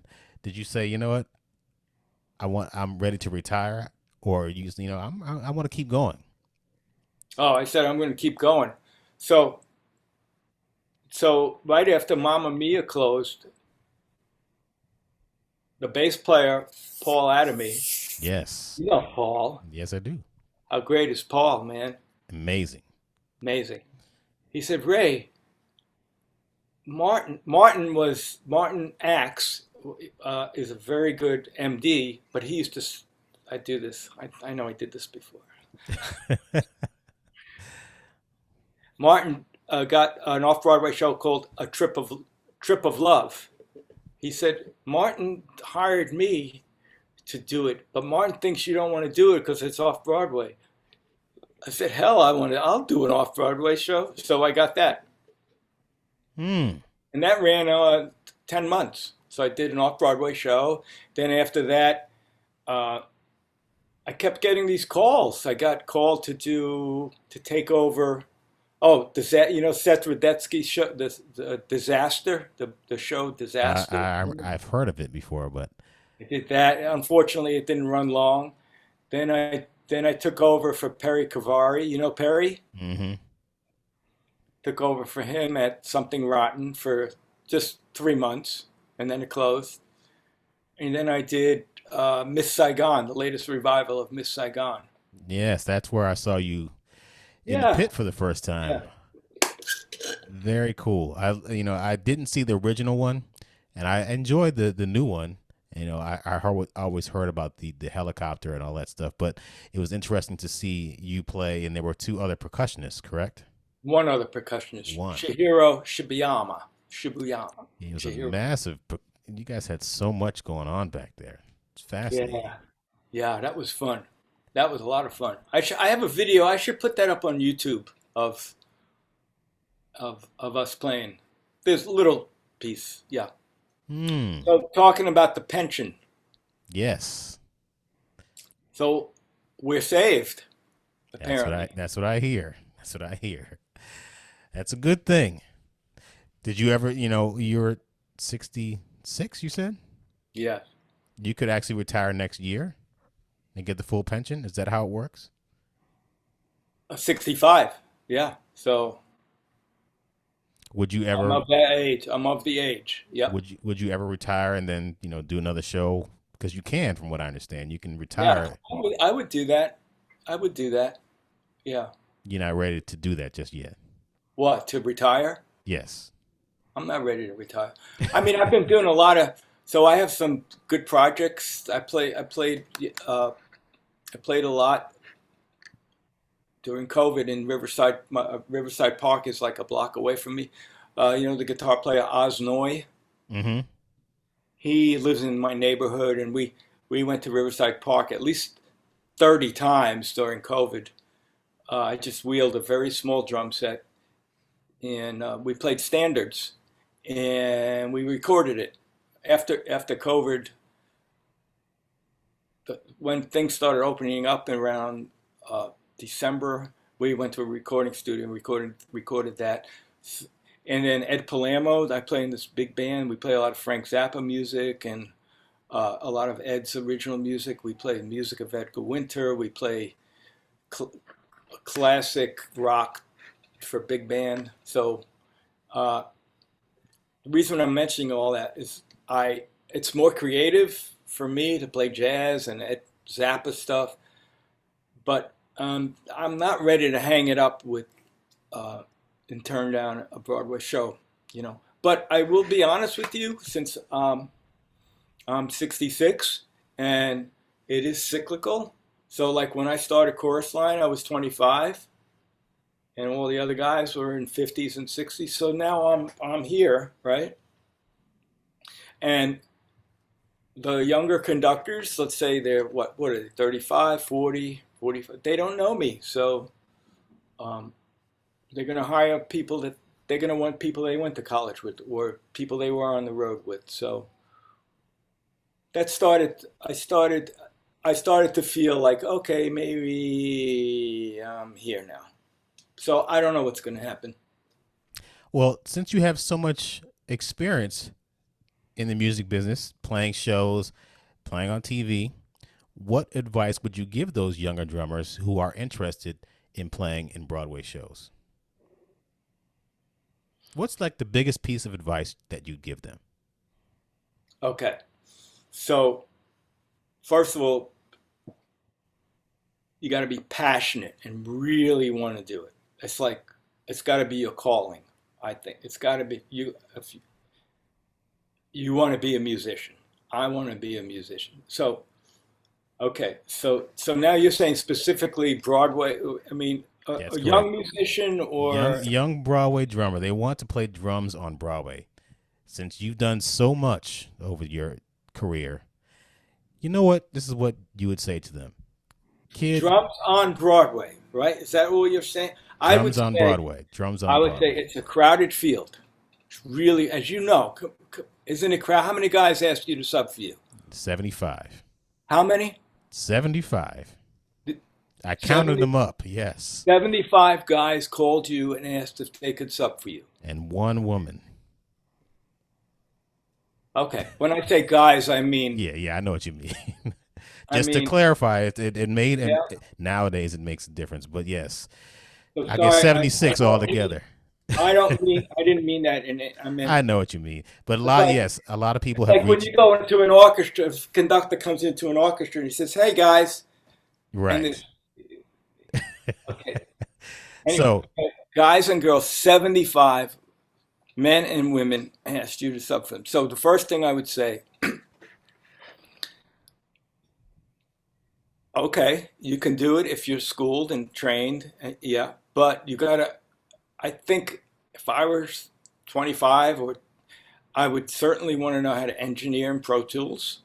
I would certainly want to know how to mix and do my own. I would set up some kind of home recording so that I could do tracks of people. I would teach. This is not hard to do. I mean, it takes more. I would learn how to write in Sibelius or Finale, right? Write your own charts. You got to become versatile and not. I don't. 75 men and women asked you to sub, and you're going to use five of them, right? So what's going to happen to the other 70? You got to become versatile. Teach. Maybe if you're younger, learn how to sing, even if you don't have a good voice. Like I, I've, I maybe lost one gig because I didn't sing, but I didn't. Fortunately, I wasn't in that position where, hey, are you a singing drummer? No. Okay, another gig. So do as much as you can. I would say, man. Right? Doesn't that make sense?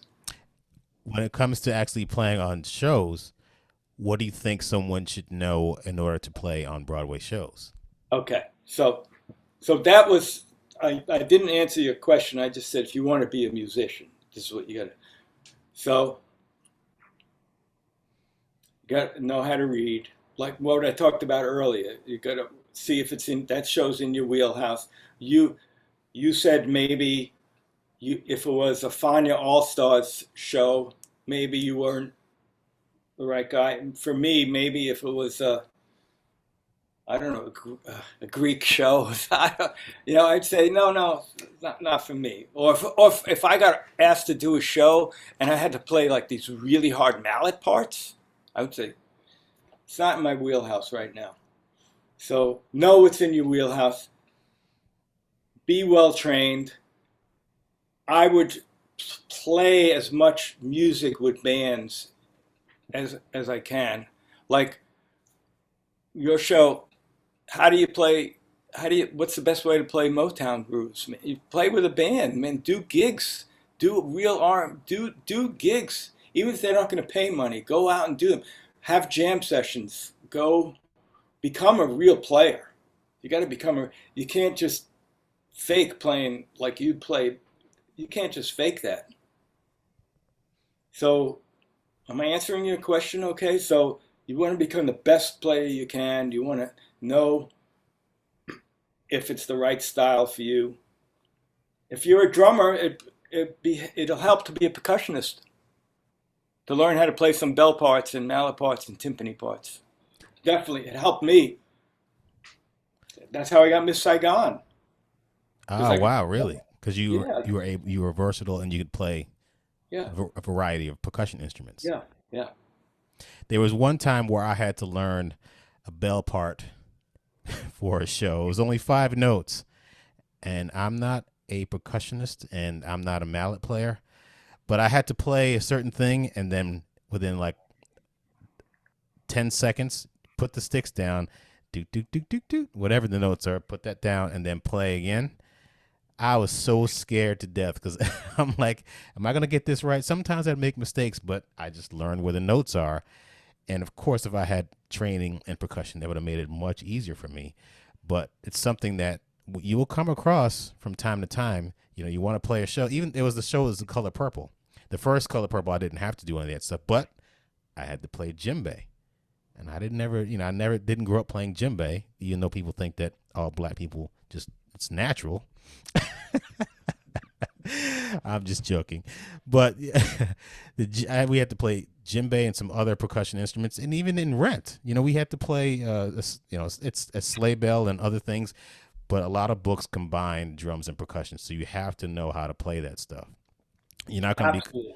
you're not gonna come from just playing drum set and just fit in, unless again you're playing the Motown stuff. That's all I do in my show, but it's not like you can just come in and play Motown without knowing the music, because I can tell when somebody comes or they send me a video of them playing, songs that I've done from the show. I can tell that they either know the music or they just learning what I did.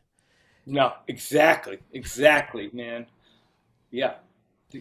So I would encourage play with big bands, play with jazz, play jazz. Just play, man. You got to play. Do those gigs even if it's the bitter end with a singer songwriter, and you got to schlep your drums, and you're gonna make $25, and you're gonna have to pay $25 for a cab. Do it, man. I used to do that all the time. Me too. Me All the too for time. You got to years. do that. You got to do that. Otherwise, you're going to be fake. You're going to be fake. And people can tell Yep. when you sound like you're imitating and you're not authentic. Yeah. Yeah. So speaking of gear, do you have endorsements with various companies? And was that from playing shows, or was that from you playing with so many different people over the years? So when I played with Dan Hartman, I got my first endorsement with Zildjian. Lenny DiMuzio was the artist rep back then. And believe it or not, Dan Hartman opened up for Toto. Oh, wow. You I saw got Jeff Porcaro play? Yeah. So you know what Lenny said? Jeff uses Paiste cymbals. Of course we're going to give you Zildjian. Damn. So that was my first. That was my first endorsement. And then when I got the Rosie O'Donnell show, I got I got Vic Firth. I think I got Vic Firth before Rosie. Marco Soccoli. Remember Mark? You know Marco? He Mm-mm. got me Vic Firth. So I got Vic Firth, Zildjian, Vic Firth, Remo, and Pearl. Yeah, Mm. and they were all great. I use them all. Yeah. Do you use those, all of those, for each show that you do? Yes. Wow, good. But if I'm subbing and the drummer, if I'm subbing and the drummer uses Yamaha drums, I have to take apart every one of his drums, every drums, and bring in my.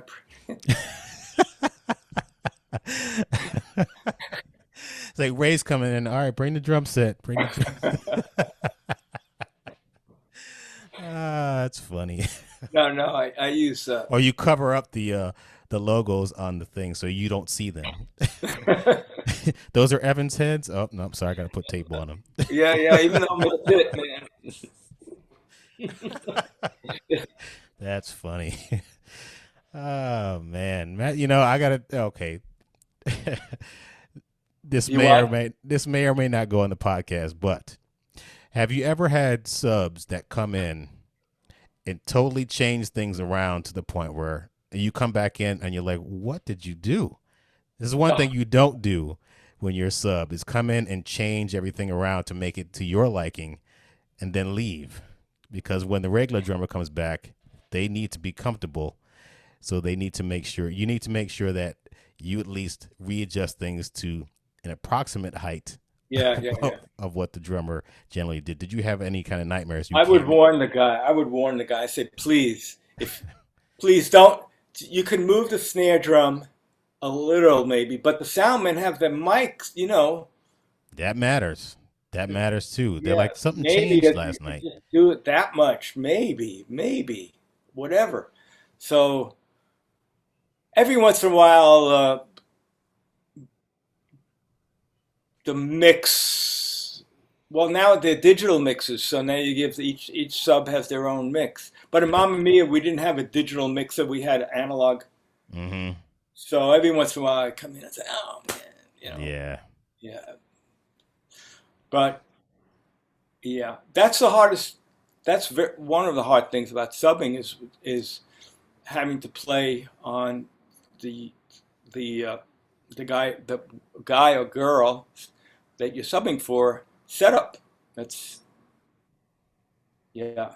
I'm sure you had to deal with that a lot. How do you deal with that? There was one podcast with Damian Bassman, and he plays traditional grip, and his snare drum.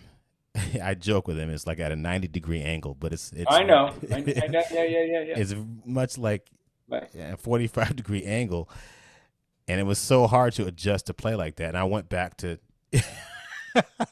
yeah, you gotta lift up your elbow to play, but you manage, and you have to play on that person's drum set in order to figure it out. Gary Seligson talked about a time where he was subbing for, oh my God, Howie Joins at the King and he didn't get a chance to actually play on his drum set, and he went in, and his bass drum pedal was so tight that the first time he went in, it was like you had to like press down, and there was no give to it, and it was just such an adjustment for him that he kind of freaked out. But Yeah.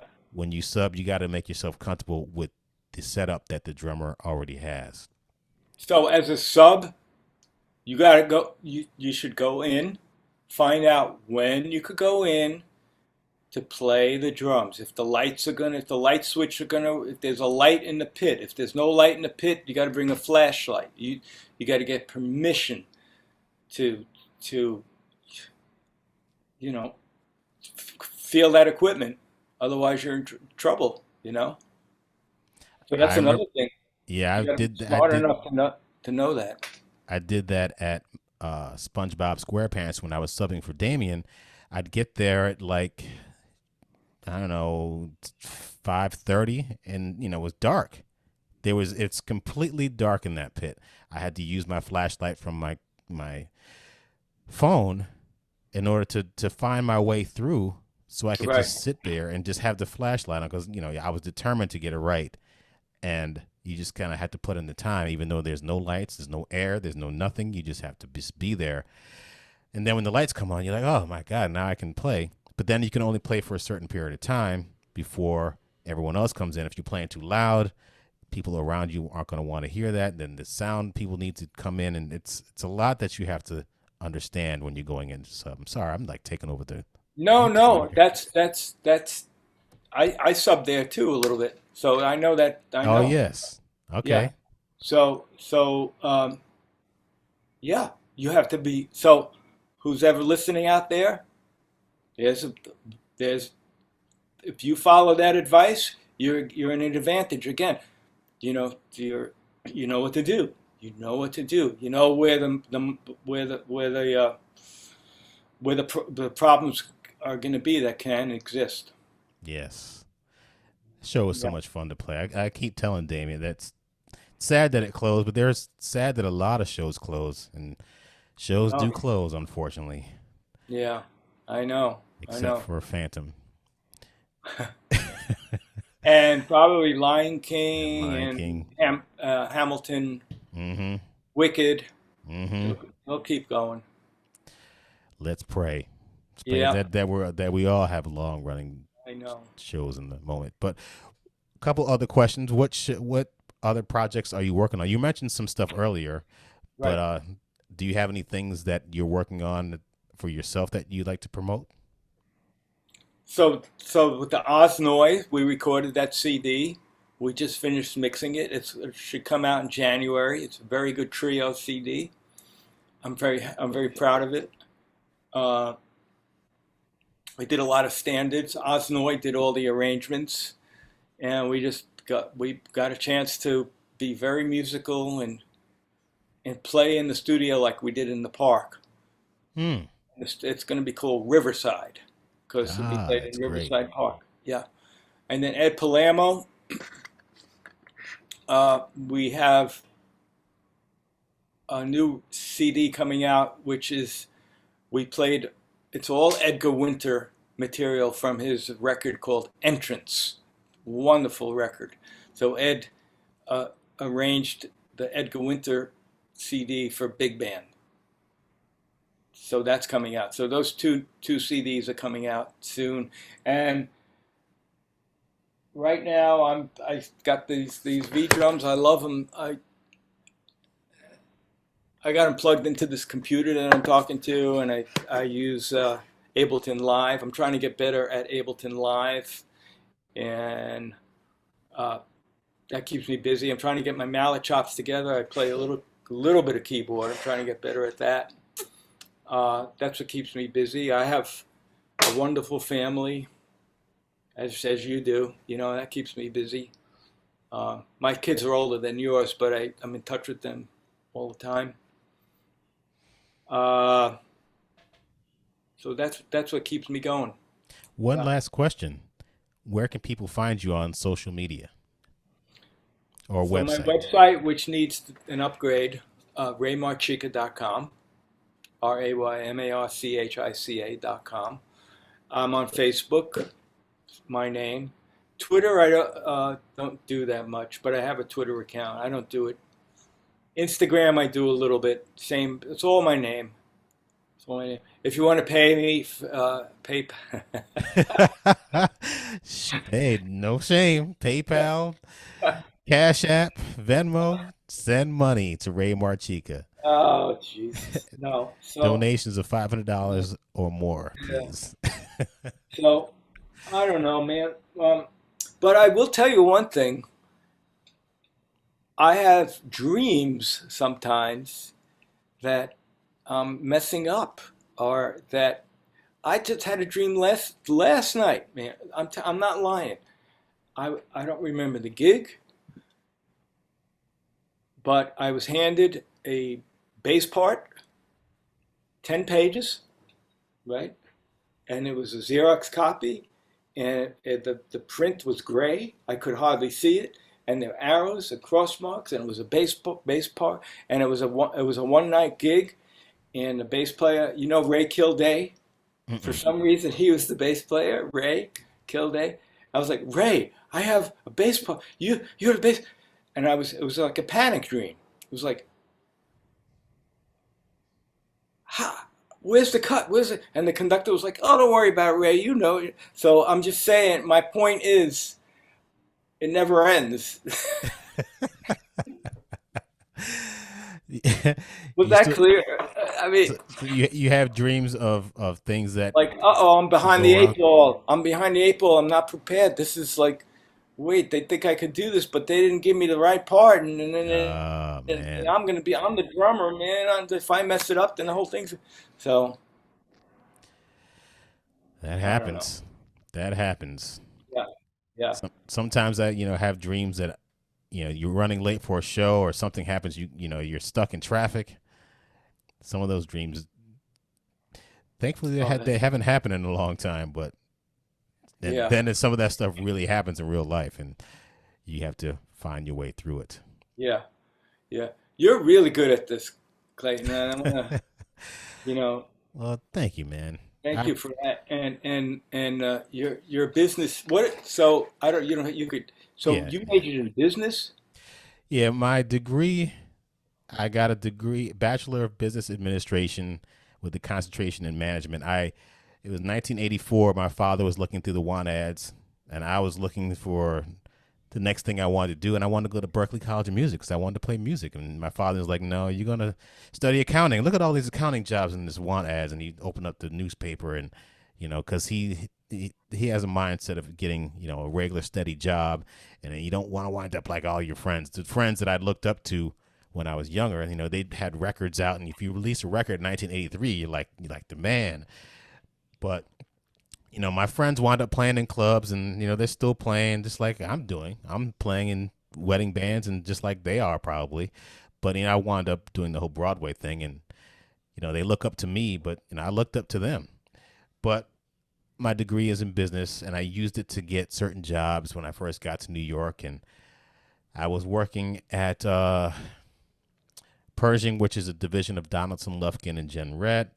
I was in the international clearance department, and I eventually left that to go to do the financial services thing, and I didn't succeed in doing that. I was selling life insurance and other financial products, and then I eventually started working at a bank at Chase Bank as a personal banker, and I quit that in 2006. Wow. Wait, so you had all these gigs while you were doing Yes, I was Memphis? working during the day, and then eventually I had my daughter in 2003. So I was working at the bank from 9 to 6. I'd teach a lesson from 6:30 to 7:30. Then I'd run over to play Altar Boys, an off-Broadway show, until then Yeah. I'd do it all over again, Monday through Friday. Then Saturday I'd play the matinee. Then I'd play a wedding sometimes at night or sub at a Broadway show. And I was burning the candle at both ends, and things weren't going right in my marriage, and then I got divorced, and 11 months of divorce, and everything changed with my divorce. Got divorced, set free in 2008. Then 2009 is when I got Memphis. I haven't looked back since, even though I did go back for a little bit to try to do the whole financial services thing. But then, other shows came, and as long as I stay focused on the end goal and don't get sidetracked, things can generally work out. That's why I'm doing this, because I love doing this. I love talking to other musicians. People are into it. People are listening. They're like, God, this interview was great with Shannon and with Matt Vanderin and this person and Gary Sullickson. It's like, well, shit, I got like 20 more guys to talk to. So just wait. And people are just loving to hear the stories, because I don't think people have heard these stories yet. No, it's great. Wonderful. Can you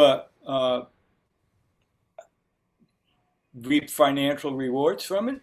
I mean, Uh, I'm, how does that all work? I'm not a podcast guy.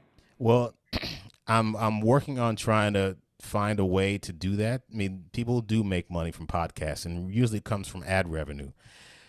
The more listeners, the more downloads, the more bigger audience you have, the more people are going to want to advertise. So you have an audience. You're like, hey, you want to advertise on my show? Zildjian, Peisty, Sabian, whoever. And I was like, look, this is Broadway Drumming 101 podcast. Sabian cymbals are the greatest cymbals that you'll ever get. No, no, it's still enough. The funny thing is, so many of our colleagues, like you're like the second or third drummer that I know that uses Zildjian, like I do. I like Zildjian because of the history and this is what I've always used. But when I use Sabian, they're cool too. But I have no allegiance to anyone yet. But that's one way of monetizing this. But I also want to have a Broadway Drumming 101 online class where I can teach a bunch of different things. People can go to the class to sign up for it, and also do master classes and do maybe seminars one day where there's 5 of us up there. We're talking, and we all benefit from having an audience. We all get paid from it, just giving back. I think that doing that, if you give back, things will come back to you. At least I hope. Absolutely. I Absolutely. Yeah, yeah, yeah, yeah. so that is What's your end when you say the end game? What's your end game? 'Cause, the end game with well, you said didn't you say okay? You mentioned end game with this. just no in general. So like I'm at the point now. Okay, because you asked me. Okay, you still want to do shows? Right, right, right. So What are my goals? I never. I know you're a native New Yorker, and look, New York has so much to offer. I've been here 28 years. from Connecticut, you are originally. You said Originally from Manchester, Connecticut. Went to school at Howard University. Came here in 1993. You come to New York to be. I didn't come to play shows. I came to be a rock star. but yeah. But when I was at Howard, again, I used to look up to New York because it's right down the street, and I used to listen to rap music. And New York had there was so much creativity coming from New York. You had the New York Dolls, you had Kiss, you had rap music, you had Basquiat, you had Madonna. Come on, man, it's New York. But I'm not the kind of person who's a New Yorker. Now, when I was in at Howard, they would come down. Again, it was '84, very beginning of rap music. They come down in their sheepskins and their leather coats and their Adidas and break dancing, and they come to parties and they be like, New York, New York, fuck everybody, New York. I'm like, okay, okay. And I got here. You have to have a certain attitude and a certain fortitude to survive here. If you don't have it, you're gonna get squashed. It will it will wear you out. And I learned how to Yep. survive in this city.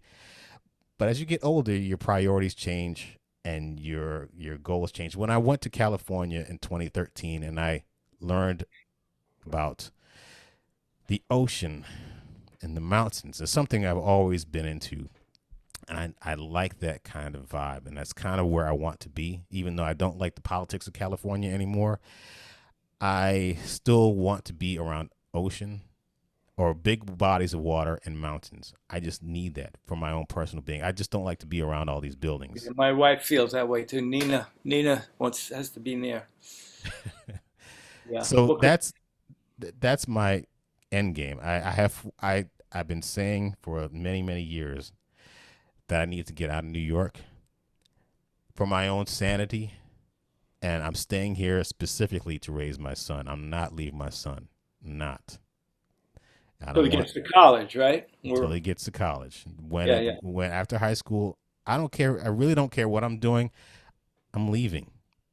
If Ain't Too, hopefully Ain't Too Proud will still be running by then. That's 4 good years. I will probably not take up as much. I'd like to find a way out. Yeah, that's my end game is to find a way to make money without having to be in New York City. And again, New York has so much to offer, and I can be a cheerleader for New York City. Unlike the people that run this place, I mean, I could be like, look, I could name 30 different things that you should do because New York is the greatest, one of the greatest cities on the planet. You should come to New York, but people seem to be wanting people not to come here. I don't. Again, it's a political thing, but I just think. Yeah. Uh, do you like the New York of the '70s and '80s as opposed to the cleaner New York of the 2010s with Bloomberg and Giuliani? I It's don't know if I. safer. It was safer prior to last year. Right, right. I I know that you started asking me that a couple like last week or something. Hmm. I never felt unsafe. It's really weird. I didn't feel unsafe. Mm. I mean, I wouldn't. I still don't go to Central Park at nighttime. I don't go to Riverside Park when it's. I don't. I don't do that. And I didn't do that in the late '70s and early '80s. So Okay. do I like the? Mm,